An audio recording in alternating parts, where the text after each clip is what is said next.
Magandang umaga sa inyong lahat. Tinatanghal ng Grade 4 Quail, ang alamat ng pinya.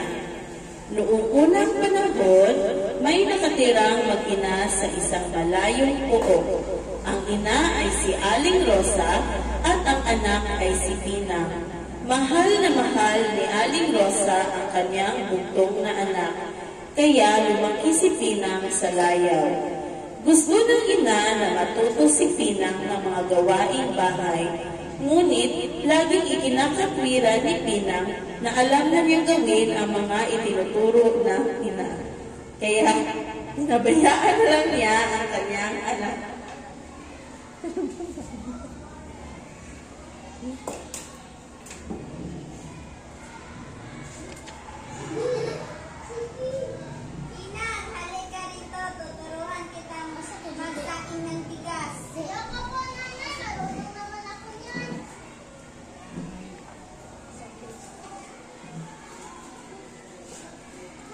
Isang araw, nagkasakit si Aling Rosa. Hindi siya makabangon at makagawa ng gawaing bahay. Inutusan niya si Pinang na magluto ng lugaw. Pinang, maglutoan mo muna ako ng lugaw. May sakit ako. Isinalang ni Pinang ang lugaw, ngunit napabayaan dahil sa kalalaro. Ang lugaw ay dumikit sa palayok at nasunog. Nagpasensya na lang si Aling Rosa. Napagsilbihan naman siya kahit papaano ng anak. Nagtagal ang sakit ni Aling Rosa, kaya't napilitang si Pinang ang gumawa sa bahay. Isang araw, sa kanyang pagluluto, hindi niya makita ang posporo. Tinanong ang kanyang ina kung nasaan ito. Isang beses naman ay ang sandok ang hinahanap. Ganoon ang nangyayari. Walang bagay na di makita at agad tinatanong ang kanyang ina. Nayamot si Aling Rosa sa katatanong ng anak kaya't nawika nito.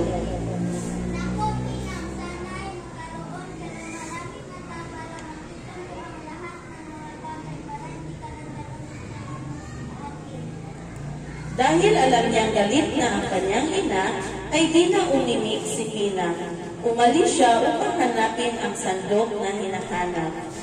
Ang hindi alam ni Aling Rosa at Pinang ay may diwata na palaging nagmamasid sa kanila. Naging saksi siya sa kung paano lumaki sa layaw si Pinang at narinig nito ang lawika ni Aling Rosa.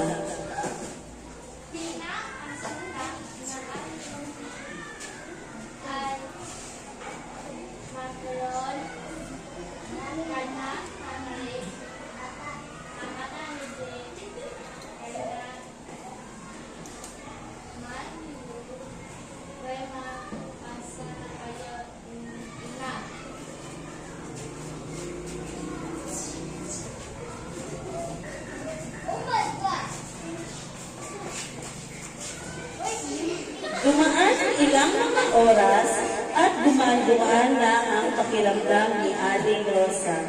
Tinatawag niya ang anak, ngunit walang sumasagot. Nabahala si Aling Rosa. Pinang, nasaan ka? Diyos ko, nawawala yung anak ko.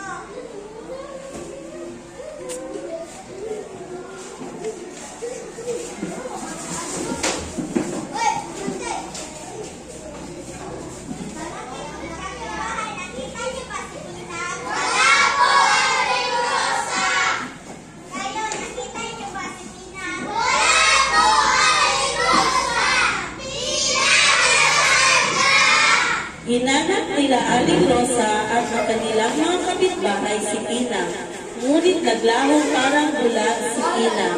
Hindi na nila nakita pa si Pinang. Isang araw, may nakitang halaman si Aling Rosa sa kanyang bakuran. Hindi niya alam kung anong uri ang halamang iyon. Laking pagkamangha ni Aling Rosa nang makita ang anyo ng bunga nito. Ito'y hugis ulo ng tao at napapalibutan ng mata. Biglang naalala ni Aling Rosa ang huli niyang sinabi kay Pinang na sana'y magkaroon ito ng maraming mata para makita ang kanyang hinahanap. Tahimik na nanangis si Aling Rosa at laking pagsisisi dahil tumalab ang kanyang sinabi sa anak. Inalagaan niyang mabuti ang halaman at tinawag itong Pinang. Sa palipat-lipat sa bibig ng mga tao, ang pinang ay naging pinya.